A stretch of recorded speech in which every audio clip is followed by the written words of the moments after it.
I am Natalie, 35, and I never thought my Stanford computer science degree would lead me to a corporate showdown worth $9 million. 4 years of dedication at Tech Fusion, countless sleepless nights, and it all came down to one contract clause nobody bothered to read. When the CEO Jeffrey called me into that conference room, his smile told me everything. They were going to fire me one day before my shares vested. Before I tell you how they tried to destroy everything I worked for, let me know where you're watching from in the comments, and subscribe to hear more stories about corporate justice served cold. The journey that led me to that fateful day at Tech Fusion began nearly a decade ago. After graduating from Stanford with my computer science degree, I cut my teeth at several promising startups. While none of them reached unicorn status, they provided invaluable experience in how tech companies operate, scale, and sometimes fail. I built a reputation as someone who could solve complex algorithmic problems and translate them into practical business solutions. It was at a tech conference in San Francisco when Amanda Fisher, the Chief Technology Officer of Tech Fusion, approached me after my presentation on predictive analytics. Tech Fusion was making waves as an artificial intelligence company specializing in business process optimization, and Amanda painted an enticing picture of what my future could look like there. "We need someone with your skill set, Natalie," she said, her eyes bright with excitement. "Our growth trajectory is exceptional, and we plan to go public within 2 years. The equity package alone could change your life." The equity package she offered was indeed substantial, 0.5% of the company, with a 4-year vesting schedule.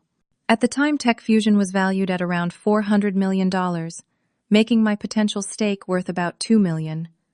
Not life-changing, but certainly nothing to sneeze at. What really sold me was the accelerator clauses tied to performance metrics and company valuation. If we hit our targets and go public as planned, this package could be worth 5 times that amount, Amanda explained. Little did I know just how accurate her prediction would be. 2 years after I joined Tech Fusion went public at a valuation of $1.8 billion. Within months, the stock surged, pushing the company valuation above $3 billion, then $4 billion. By the time my vesting date approached, my 0.5% stake was worth approximately $9 million. The cast of characters at Tech Fusion included some memorable personalities. Jeffrey Morgan, the CEO, was a charismatic salesman type, with piercing blue eyes and a smile that never quite reached them. He had founded the company after a successful exit from his previous venture and had the confident swagger of someone accustomed to getting his way. Amanda, who had initially recruited me, was brilliant, but politically savvy to a fault. In the early days, we collaborated closely, and I considered her a mentor. As the company grew, I noticed her becoming increasingly distant, more aligned with Jeffrey and the board than with her engineering team. My closest ally at Tech Fusion was Rebecca Johnson, another senior engineer who had joined around the same time as me.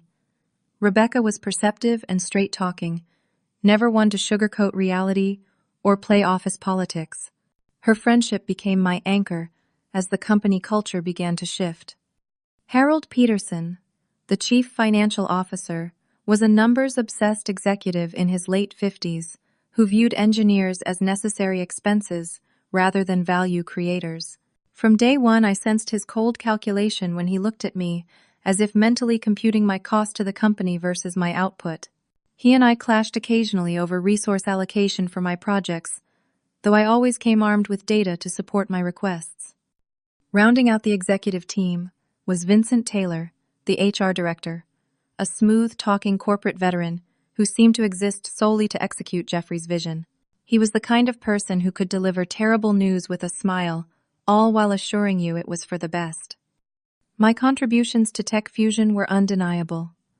6 months into my tenure, I developed a revolutionary optimization algorithm that became the cornerstone of our flagship product.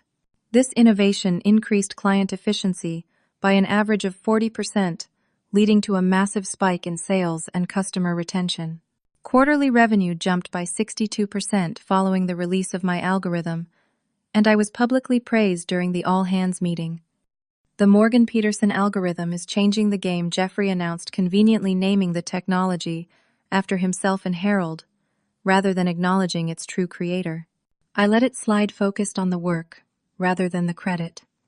As Tech Fusion prepared for its IPO, my work became even more valuable. I led the technical presentations during the roadshow, explaining our technology to potential investors in terms they could understand and get excited about. Many later commented that these presentations were what convinced them to invest. The IPO was wildly successful, with the stock opening at $32 per share, well above the projected range of $20 to $24. Champagne flowed in the office that day, as everyone celebrated becoming paper millionaires, at least on their unvested shares. For the next 2 years, I continued to innovate and deliver results. My team expanded from 3 to 15 engineers, and we consistently outperformed targets. By all objective measures, I was a star performer deserving of my equity stake. But as my vesting date approached, I began to notice subtle shifts in the company dynamics. The camaraderie of the early days had given way to political maneuvering as executives jockeyed for power and recognition. The culture of innovation was gradually being replaced by a focus on short-term stock performance and cost-cutting. Little did I know that behind closed doors, discussions were already taking place about how the company might avoid paying out my increasingly valuable equity stake. The stage was being set for a confrontation that would test not just my financial security, but my very sense of justice and self-worth. The first sign that something was amiss came about 3 months before my vesting date. I noticed that my calendar invitations to the weekly executive strategy meetings suddenly stopped arriving. When I asked Amanda about it, she brushed it off as streamlining the meeting for core decision-makers, but her eyes darted away as she spoke. Around the same time, Rebecca pulled me aside after lunch one day, concern etched across her face. "Have you noticed anything strange lately?" she asked in a hushed tone. "Like being cut out of meetings," I replied. "Not just that. I overheard Harold talking to Vincent yesterday. They mentioned something about talent overhead reduction before the end of the quarter. Your name came up." A cold sensation spread through my chest, but I tried to rationalize it. Maybe they're just doing budget reviews. It's that time of year. Rebecca shook her head. It didn't sound like a general discussion. Harold specifically said, and I quote, "$9 million is an excessive payout for any single employee, no matter their contribution. They know exactly how much your shares are worth, Natalie." That night, I could barely sleep. The next morning, I reached out to Stephen, a former colleague who had left Tech Fusion 6 months earlier. We met for coffee at a spot far from the office. They pushed me out 2 weeks before my 1-year cliff, Stephen confirmed, stirring his latte absently. Said my performance wasn't meeting expectations despite having just received an excellent review the month before. It was only $50,000 worth of shares, nothing compared to what you have on the line. My suspicions growing, I decided to start documenting everything. I forwarded relevant emails to my personal account, took screenshots of performance reviews, and saved analytics, showing the impact of my work on the company's bottom line. I also began downloading copies of all the code I had written not to use elsewhere, but as evidence of my contributions. One evening while working late, I noticed Harold had left his laptop open when he stepped out for a call. A notification popped up on his screen with the subject line, Q4 Talent Overhead Reduction. I knew I shouldn't look, but self-preservation overrode my ethics in that moment. I quickly snapped a picture of the email with my phone. Later that night, I zoomed in on the image, and my blood ran cold. The email from Harold to Jeffrey and Vincent contained a spreadsheet of employees with vesting schedules and amounts. My name was highlighted in red with the note "Critical Financial Impact. Recommend review before vesting date." The next day, I called my brother-in-law, James Wilson. He was an attorney specializing in corporate law, who had casually reviewed my Tech Fusion contract when I first received it 4 years ago. "James, I think they're planning to fire me right before my shares vest," I explained, trying to keep my voice steady. "Let me pull up your contract," he said. There was silence on the line as he reviewed the document, then a thoughtful, "What is it?" I asked anxiously. "Do you remember the amendment I suggested to the vesting schedule wording?" he asked. I vaguely recalled him making some minor changes to the contract language before I signed, but I hadn't paid much attention to the details. I changed a small but significant detail, James explained. The standard contract said shares would vest after 4 years of continuous employment, but I modified it to read 4 calendar years from the effective date of this agreement. I also added language specifying that vesting occurs at 1:20 a.m. on the vesting date, not at business close. What does that mean practically? I asked. It means your shares legally vest at midnight the day before your official 4-year anniversary date, not at the end of the business day on your anniversary. My mind raced with this information, so if they try to fire me on the last day, the shares would already be legally yours, James confirmed. But listen, Natalie, don't tip your hand. If they are planning something, let them think their plan will work. I took his advice to heart and began a careful balancing act. At work, I maintained my usual professional demeanor while quietly preparing for the worst. I consulted with a securities attorney, Elizabeth Chen, who specialized in equity compensation disputes. Your contract modification is solid, Elizabeth assured me after reviewing the documents. The calendar day versus business day distinction is clearly stated. If they terminate you after midnight on the day before your stated anniversary, the shares are yours. What if they try to claim I violated company policies or failed to perform my duties? I asked. That's why you need to be extra careful these next few months. Document every achievement. Get written confirmation of project completions. Be impeccable in your conduct. Give them no ammunition. Armed with this advice and the knowledge of my contractual protection, I felt a sliver of confidence returning. But the betrayals still stung deeply. These were people I had worked alongside for 4 years, people who had celebrated victories with me and relied on my innovations to build their company. Now they were plotting to cheat me out of compensation I had rightfully earned. As the weeks progressed, I noticed more concerning signs. My performance objectives suddenly became vaguer with subjective criteria that would be difficult to prove I had met. Projects were reassigned without explanation. Junior team members were instructed to report directly to Amanda, bypassing me. I documented each of these changes meticulously. At night, I would sometimes wake up in a cold sweat running through worst-case scenarios in my mind. $9 million was life-changing money, the kind that would secure my future and allow me to pursue projects I was passionate about, rather than those dictated by corporate interests.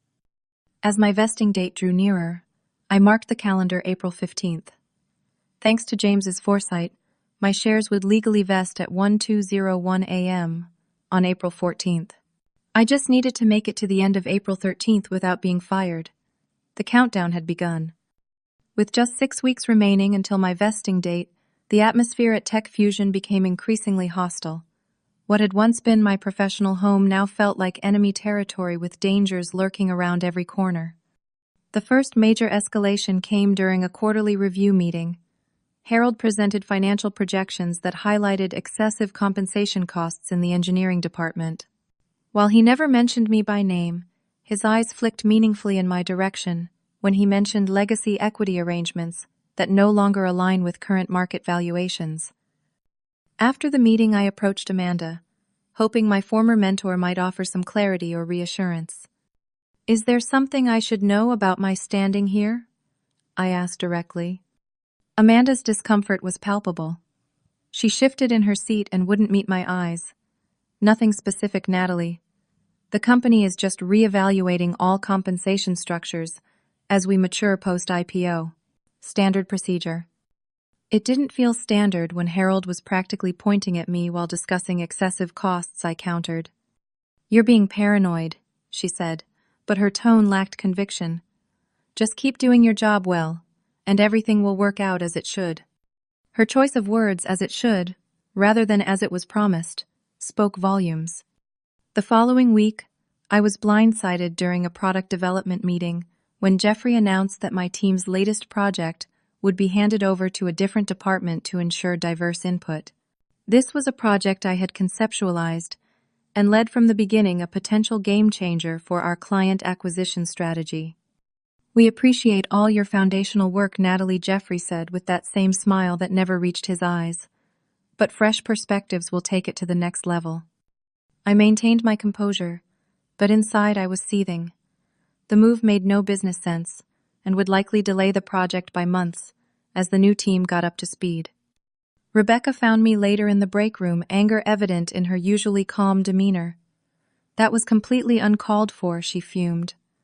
Everyone knows your team was the only one with the expertise to execute that project properly. It seems like they're building a case, I said quietly, checking to ensure we were alone, creating a narrative that I'm no longer adding sufficient value. It gets worse, Rebecca said, lowering her voice further. I was accidentally copied on an email chain about a secret executive retreat next week. The agenda includes a discussion topic called Engineering Leadership Restructuring Pre-Q2. The timing lines up exactly with your vesting date. That evening I couldn't focus on anything. The stress was beginning to affect my health. I developed insomnia, lost my appetite, and found myself jumping at small noises. My partner Michael became increasingly concerned.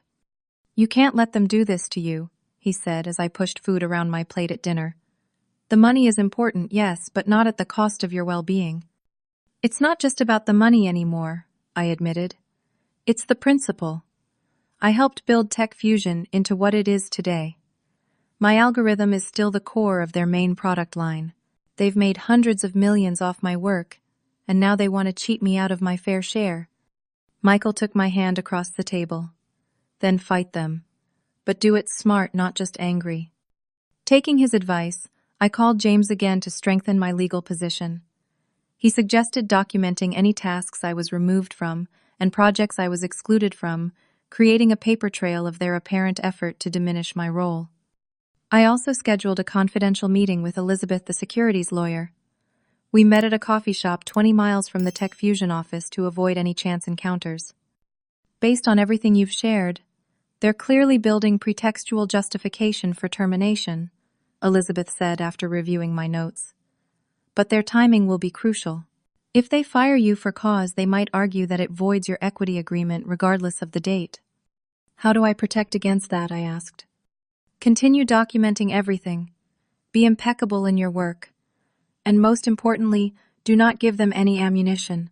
No long lunches, no coming in late, no using company resources for personal matters. Be the model employee. Elizabeth also advised me to prepare for worst-case scenarios. Set up a meeting with your broker to ensure the vesting process is automatic and clearly understood. Make sure they know to expect the shares to vest at 12:01 a.m. on April 14th. I followed her advice meticulously. I arrived early each day, stayed late, and documented every contribution. I became excessively formal in my communications, making sure everything was in writing. When forced to have verbal conversations, I would follow up with email summaries. As we discussed in our meeting today, 3 weeks before my vesting date, I was suddenly assigned to create detailed documentation for all my previous projects, ostensibly for knowledge transfer purposes. The request came directly from Vincent, in HR, with Jeffrey and Harold copied. This feels like they're preparing for my departure, I told Rebecca, during our now regular coffee walks outside the building. Absolutely they are, she agreed. But keep playing their game. Document everything beautifully. Give them no excuses. The stress continued to mount. I lost 7 pounds in 2 weeks and started experiencing panic attacks. Michael suggested I see a doctor who prescribed anti-anxiety medication to help me cope. Just a few more weeks, I reminded myself each morning as I swallowed the pill. Just make it a few more weeks. With 10 days remaining, I received an ominous calendar invitation, a performance review scheduled for April 13th, the day before my official anniversary date. The meeting was set for 4 in the afternoon with Jeffrey, Harold, and Vincent, all listed as attendees. No agenda was provided. The trap was set. They planned to fire me at the end of the day, on April 13th, believing they were just hours away from saving the company $9 million. Little did they know, thanks to James's foresight, my shares would vest at midnight that very morning. Now I just needed to make it through what promised to be the most excruciating day of my professional life without revealing that I already knew I had won. April 13th arrived with a strange sense of calm settling over me. After weeks of anxiety and sleepless nights, I now had clarity about what was coming. I dressed with particular care that morning, choosing a sleek charcoal pantsuit that made me feel powerful and composed. As Michael kissed me goodbye, he whispered, "Remember, no matter what happens today, we're celebrating tonight." I arrived at the Tech Fusion office earlier than usual at 7:30 a.m. The security guard Ralph nodded as I badged in. "Big day today, Miss Armstrong?" he asked casually. You could say that I replied with a small smile, wondering if even the security staff had gotten wind of what was planned for me. My desk had been partially cleared out the night before, with all personal items packed into a cardboard box that now sat on my chair. I had expected this, having been briefed by Rebecca that this was standard procedure for planned terminations. I calmly placed the box under my desk and powered on my computer for what would likely be the last time at Tech Fusion. At 8:15, my phone pinged with a text from my broker Thomas confirming what we already knew. Vesting occurred at 12:01 a.m. as scheduled. Shares now appear in your account. Congratulations. I allowed myself a brief moment of satisfaction before diving into work. Today was about playing my part perfectly, until the final curtain. By 9, the office was buzzing with activity, though I noticed several curious glances in my direction. Word had clearly spread that something was happening with me today. I maintained my focus, methodically completing documentation tasks I had been assigned. At 10:30, my calendar suddenly filled with urgent requests. A critical bug that needed immediate attention. A client call that couldn't be rescheduled. 3 separate document reviews marked as top priority. The pile-on was so obvious it was almost comical. A transparent attempt to overwhelm me on my final day. I handled each task efficiently, documenting my work with screenshots and email summaries. If they were hoping I'd crack under pressure, or miss something important they could use against me, they would be disappointed. At noon, Rebecca suggested we grab lunch outside the building. Once safely away from prying ears, she updated me on what she had learned. "They've booked the small conference room for your meeting. Not the main one," she said between bites of her sandwich. "Vincent has already prepared your exit paperwork. They have security on standby to escort you out. And get this, they've already begun interviewing for your replacement. Sarah from recruiting accidentally mentioned it to me, not realizing we're friends." I nodded, taking in this information calmly. Any sense of their specific justification? Something about failure to meet leadership expectations and project delays. Complete nonsense, of course. Your team has the highest delivery rate in the company. Rebecca paused, studying my face. "You seem surprisingly calm about all this." I chose my words carefully, not wanting to reveal my secret advantage even to Rebecca. "I've had time to prepare mentally, and I have documentation of my contributions that will be difficult for them to dispute." Back at the office, I received an email from Harold requesting immediate clarification on some financial projections I had submitted months ago. It was clearly a setup, as the original numbers had already been approved and implemented. I crafted a detailed response with supporting data and sent copies to not just Harold but also the entire finance team, establishing a wider record of the exchange. His terse thanks told me I had successfully deflected whatever trap he was setting. At 2 o'clock, I received another calendar update. My 4 p.m. meeting had been moved up to 3:30. They were getting impatient. I used the remaining time to ensure all my personal files were backed up and my workspace was organized. I sent a few farewell emails to team members I genuinely respected, careful to keep the tone positive and professional. At 3:15, I visited the restroom to check my appearance and take a few deep breaths. Looking in the mirror, I reminded myself, the shares are already yours. Nothing they say or do now can change that. At precisely 3:30, I walked into the small conference room. Jeffrey sat at the head of the table with Harold to his right and Vincent to his left. Amanda was notably absent. "Natalie, thanks for joining us." Jeffrey began with faux pleasantness. "Please have a seat." I sat down across from them, placed my notebook on the table, and waited. "We wanted to discuss your role at Tech Fusion," Jeffrey continued, his tone becoming more serious. As you know, the company has evolved significantly since you joined 4 years ago. Harold interjected. Our organizational needs have shifted as we've scaled, particularly in engineering leadership. I nodded but said nothing, forcing them to get to the point without my help. Vincent cleared his throat.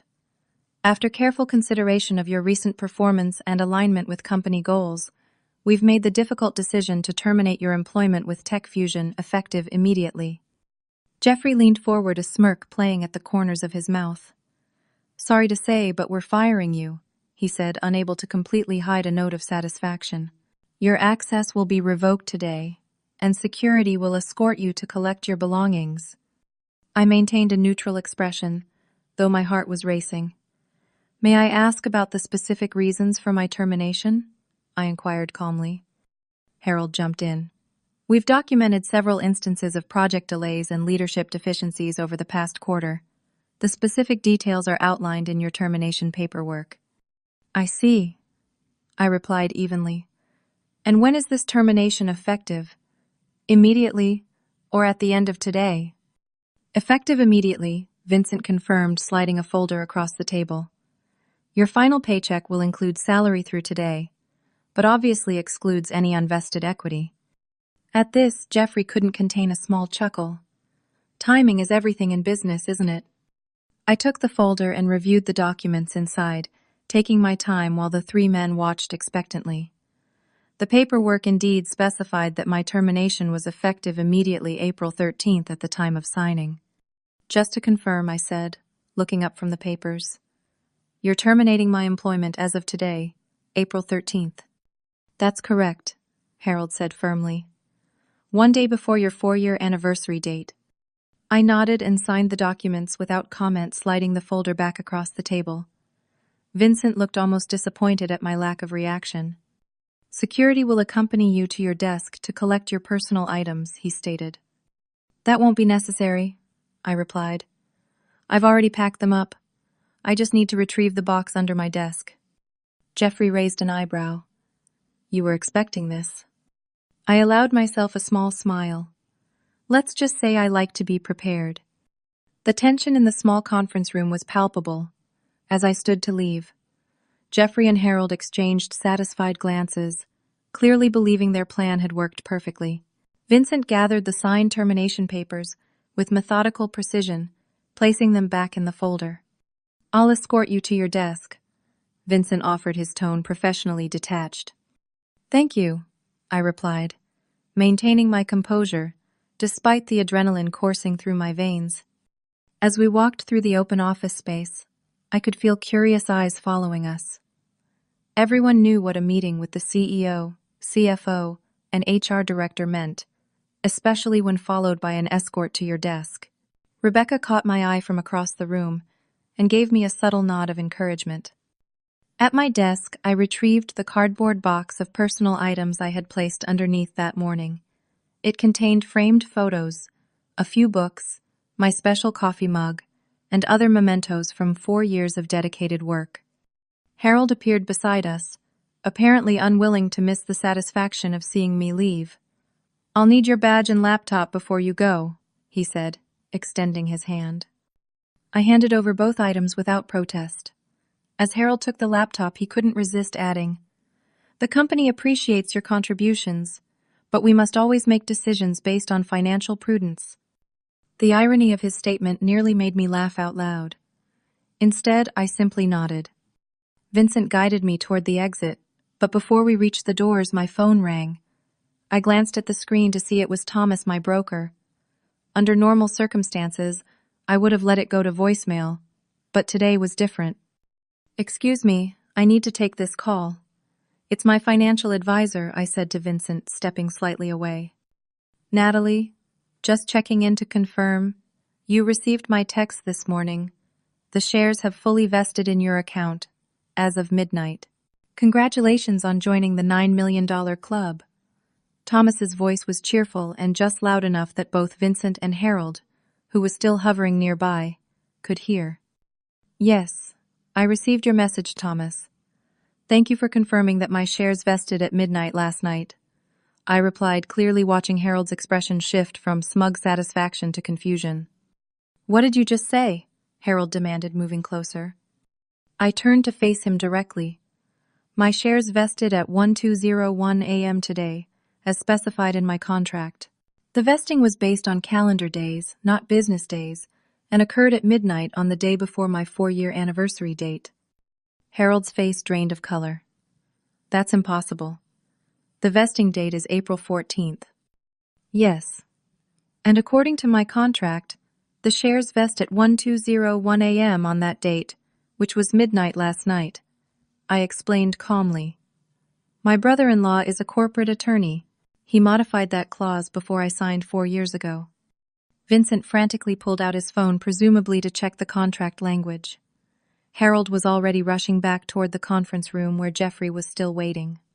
I followed at a measured pace, Vincent trailing behind me. When we re-entered the conference room, Jeffrey was on his feet, his expression thunderous. What's this about your shares already vesting? He demanded. It's quite simple, I replied, taking a seat uninvited. My contract specifically states that equity vests at 12:01 a.m. on the calendar day of the vesting date, not at business close. My brother-in-law, who reviewed my contract before I signed it, added that language. The shares legally vested 7 hours before you terminated me. Jeffrey grabbed the contract from Vincent and scanned it frantically, his face growing redder by the second. Harold was already on his phone, presumably calling the legal department. This is some kind of trick, Jeffrey sputtered. You can't just change standard vesting terms. I didn't change anything. Tech Fusion accepted these terms when the company countersigned the agreement 4 years ago. The language is quite clear. Harold ended his call and looked at Jeffrey with undisguised panic. She's right. Legal confirms the contract specifies 12:01 a.m. on the vesting date. The shares are already hers. The door burst open, and a breathless Amanda rushed in. Is it true? She asked, looking between Jeffrey and me. Before anyone could respond, Harold's assistant Beth appeared at the door. Sir, the stock administration team just confirmed a block of restricted shares converted to common stock in Miss Armstrong's name at midnight. It's already been reported to the SEC. Harold sank into a chair, his face ashen. How did she play us? He whispered to no one in particular, his voice trembling with what sounded like the beginning of tears. The room fell into stunned silence. Jeffrey stood frozen, contract in hand, his carefully constructed plan collapsing around him. Vincent looked like he might be ill. Amanda's expression was unreadable, somewhere between shock and what might have been respect. I allowed myself a moment to savor the scene before standing up. If there's nothing else, I believe my termination is still effective immediately. I'll be on my way. No one moved to stop me as I picked up my box of belongings and walked toward the door. At the threshold, I paused and turned back. For what it's worth, I would have stayed if you had just treated me fairly.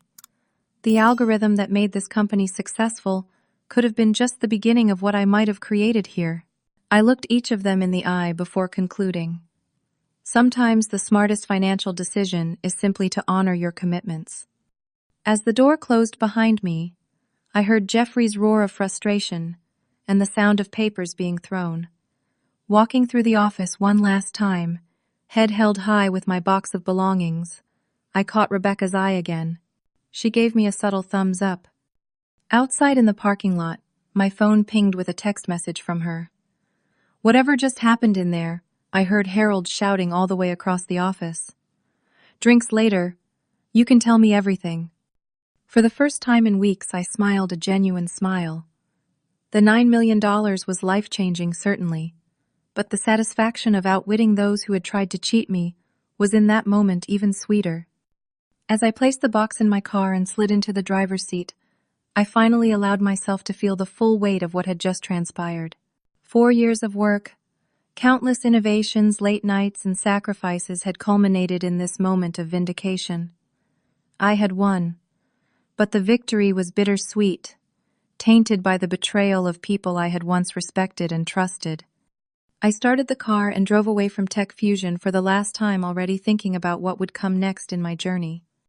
The 24 hours following my dramatic exit from Tech Fusion were a whirlwind.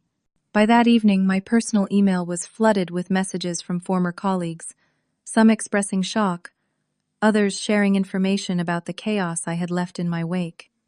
Rebecca called me as promised. "You would not believe what happened after you left," she began without preamble. "There was an emergency executive meeting that lasted 3 hours. The legal team was running around like headless chickens. Harold locked himself in his office and wouldn't come out." I sipped my champagne, listening from the comfort of my living room, where Michael had arranged an impromptu celebration. "What about Jeffrey?" "Completely unhinged," Rebecca reported. "He was shouting so loud the entire floor could hear him through the supposedly soundproof conference room walls. Something about incompetent contract review and heads rolling." While part of me enjoyed hearing about the fallout, another part felt strangely hollow. Despite everything I had poured my heart and soul into Tech Fusion for 4 years, the vindication was satisfying, but the betrayal still stung. The next morning I woke to a voicemail from Tech Fusion's General Counsel, Catherine Thompson, requesting an urgent discussion regarding your separation agreement. I forwarded it to James and Elizabeth without returning the call. "Let them sweat," Elizabeth advised when we spoke later. "They're probably scrambling to find some loophole, but the vesting has already occurred. The shares are in your account. They have no leverage." By noon, news of my departure had somehow reached the technology press. My phone lit up with requests for comment from journalists. I declined them all, preferring to let Tech Fusion deal with the public relations aspect. On day 3, the company's desperation became more evident. An email arrived from Jeffrey himself, the tone markedly different from his smug attitude during our last meeting. "Natalie, I believe there has been a misunderstanding regarding your position at Tech Fusion. I would appreciate the opportunity to discuss a potential path forward that would benefit all parties. We value your contributions and would like to resolve this situation amicably." James reviewed the message and laughed. Classic damage control. They're terrified about how this looks to other employees and investors. A senior engineer being fired the day before. A massive equity vesting only to have outsmarted them. It's a PR nightmare, and a potential legal liability for breach of good faith. He was right. By the end of the week, Tech Fusion stock had dropped 7% as rumors circulated about executive mismanagement and potential litigation. Analysts were asking questions about the company's treatment of key talent and the possible impact on innovation. 10 days after my termination, I received a formal settlement offer. Tech Fusion proposed additional compensation in exchange for a non-disclosure agreement about the circumstances of my departure. The figure they offered was substantial, nearly $2 million on top of my vested shares. Elizabeth and James both advised me to consider it carefully. The NDA would prevent you from telling this story publicly, but it would also provide additional financial security, Elizabeth pointed out. After thoughtful consideration, I declined the offer. The $9 million from my vested shares was more than enough, and maintaining my ability to speak truthfully about my experience felt more valuable than additional money. As weeks passed, the emotional impact of the ordeal began to surface. Despite my financial victory, I found myself processing feelings of betrayal and disillusionment. I had believed in Tech Fusion's mission and had formed what I thought were genuine relationships. The revelation that I was viewed merely as an expense to be minimized, rather than a valuable contributor, was deeply hurtful. I started seeing a therapist, Dr. Laura Bennett, to work through these feelings. "What you're experiencing is a form of grief," she explained.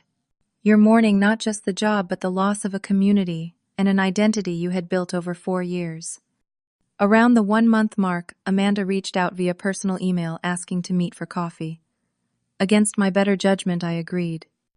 We met at a quiet cafe in a neighboring town. She looked tired, with new lines around her eyes that hadn't been there before. "I want to apologize," she began. "I knew what they were planning and I didn't warn you. I told myself it was business, not personal, but that was a coward's justification." "Why didn't you stand up for me?" I asked, the question that had been burning in my mind. Amanda stared into her coffee. "Fear mostly. Jeffrey and Harold had begun questioning my value to the company too. I was protecting my own position. She looked up, her expression pained. I've resigned since then. I couldn't continue working in an environment that treats people that way. Her apology didn't erase the hurt, but it did provide some closure. As we parted, she mentioned that several other executives were also leaving Tech Fusion, including Vincent. And Harold? I couldn't help asking. A small smile played at Amanda's lips. The board forced him to resign 2 weeks ago. Apparently, the $9 million mistake was the last straw after several questionable financial decisions. Rebecca called me regularly with updates from inside Tech Fusion. The company was undergoing a major restructuring, with Jeffrey fighting to maintain control amid growing board concerns. They're calling it a cultural reset, she informed me. There's all this talk about valuing employees and creating a supportive environment. Too little too late, if you ask me. 6 weeks after my departure, Rebecca decided to leave as well. I can't work for people who would do what they did to you, she explained. Besides, I've got a better offer. That better offer became the seed of our next venture together. With part of my windfall, I decided to fund a startup focused on ethical AI applications with Rebecca as my co-founder. We named it Principled Algorithms, a subtle nod to the values that Tech Fusion had abandoned. As news of our new company spread, we were approached by several former Tech Fusion engineers, eager to join a more values-aligned organization. Each new hire felt like reclaiming a piece of what had been lost, rebuilding a community based on mutual respect rather than exploitation. 3 months after my termination, Tech Fusion announced that Jeffrey would be stepping down as CEO to be replaced by an external candidate with a reputation for ethical leadership. The press release cited a desire to realign company values with employee well-being and sustainable innovation. Reading the announcement, I felt a complex mix of emotions, vindication tinged with sadness for what might have been had Tech Fusion's leadership made different choices. The company I had helped build was being forced to change because of how they had treated me and likely others before me. As I closed the browser window on that chapter of my professional life, I turned my attention to the business plan for Principled Algorithms. The experience had taught me valuable lessons about corporate culture, equity structures, and the importance of legal precision, all of which I was determined to apply in building something better. The $9 million had secured my financial future, but the true value of the experience was in the wisdom it had imparted. Success built on betrayal and greed is ultimately unsustainable. In our new venture, integrity would be non-negotiable. 1 year after the dramatic showdown at Tech Fusion, I sat on the rooftop patio of Principled Algorithms' new office space, watching the sunset paint the sky in vivid oranges and pinks. Our company had grown from an idea born of betrayal into a thriving enterprise with 27 employees and a strong ethical foundation. The journey to healing had not been linear. For months after leaving Tech Fusion, I experienced what my therapist, Dr. Bennett, identified as symptoms of workplace trauma, anxiety, trust issues, and a persistent feeling of being undervalued despite my success. Corporate betrayal can be as impactful as personal betrayal, she explained during one of our sessions. You spent more waking hours with these people than with your family. The violation of that trust affects how you view all professional relationships. She was right.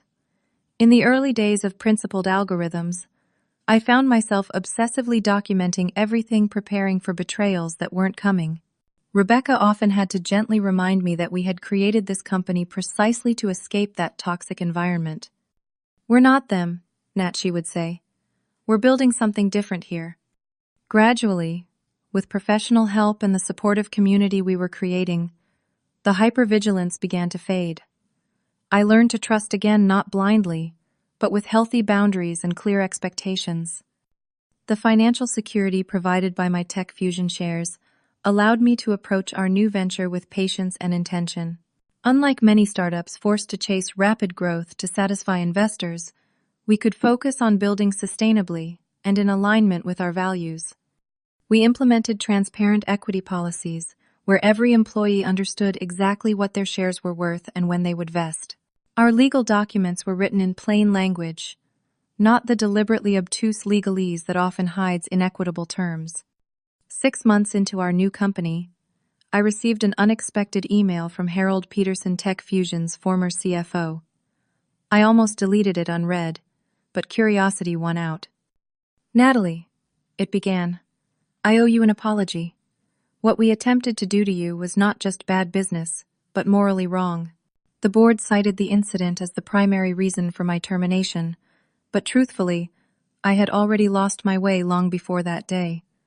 The pursuit of financial optimization at any cost had corrupted my judgment and values. I'm writing not to ask forgiveness, but to acknowledge the wrong, and to let you know that your stand forced me to reconsider how I conduct business and treat people." I never responded to the email, but it provided a certain closure.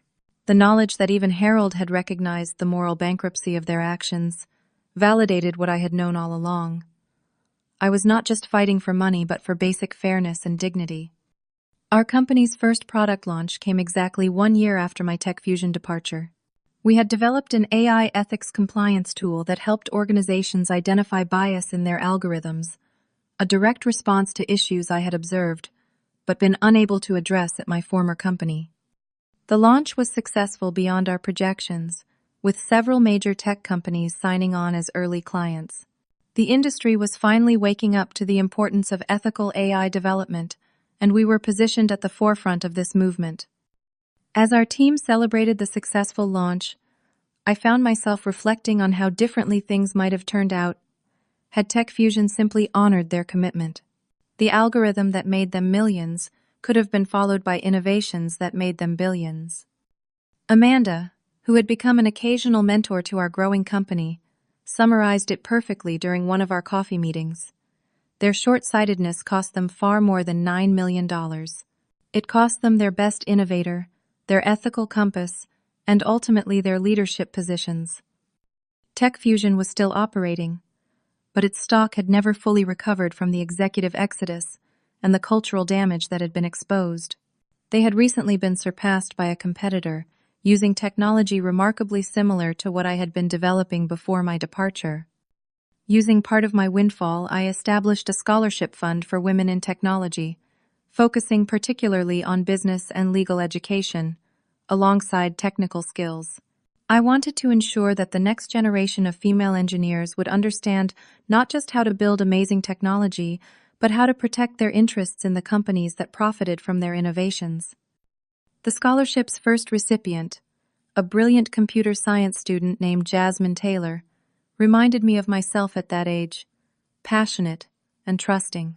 During our mentorship sessions, I made sure to balance encouraging her natural optimism with practical wisdom about navigating corporate environments.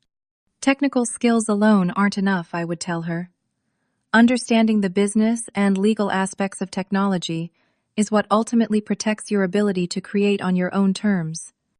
Rebecca and I instituted a profit-sharing program at Principled Algorithms, ensuring that everyone who contributed to our success would benefit from it regardless of their initial equity grants. We created a company culture where transparency was the default, not the exception. On particularly challenging days when the demands of running a startup felt overwhelming, I would remind myself of that conference room at Tech Fusion, of Jeffrey's smug smile as he fired me one day too late. Those memories, once painful, had transformed into fuel for building something better. Michael, whose unwavering support had been my foundation throughout the ordeal, often remarked on the positive changes he observed in me. "You've always been brilliant and driven," he said one evening, as we walked our newly adopted dog Apollo through the neighborhood. "But now there's a confidence that comes from knowing you've been tested and emerged stronger." 2 years after leaving Tech Fusion, I was invited to give a keynote speech at a major technology conference, the same one where Amanda had first recruited me. My talk, titled "Ethical Innovation Building Technology Companies Worth Working For," drew on my experiences without directly naming Tech Fusion. After the presentation, a young engineer approached me. "Your story changed how I negotiated my last job offer," she said. "I had my lawyer review everything, especially the equity terms. The company actually respected me more for it." These moments of impact reinforced what had become clear to me through this journey. Sometimes our most painful experiences become our most valuable teachers if we have the courage to learn from them and share those lessons with others. The $9 million that Tech Fusion had tried to deny me had secured my financial future, but the true wealth I had gained was in wisdom, purpose, and the opportunity to build something aligned with my values. As I reflect on this journey, I realize that what happened at Tech Fusion wasn't just about clever contract language or vesting schedules. It was about recognizing your worth and standing firm when others try to diminish it. It was about understanding that true success isn't measured by stock prices or valuations, but by the integrity with which you conduct business and treat people. Have you ever stood up for yourself when others tried to take advantage of you? How did you handle it? I'd love to hear your stories in the comments below. And if you found value in my experience, please like this video and subscribe to my channel for more insights on navigating the corporate world with both savvy and integrity. Remember, sometimes the most important battle is the one you fight for your own worth. Thank you for listening, and I hope my journey inspires you to stand strong in yours.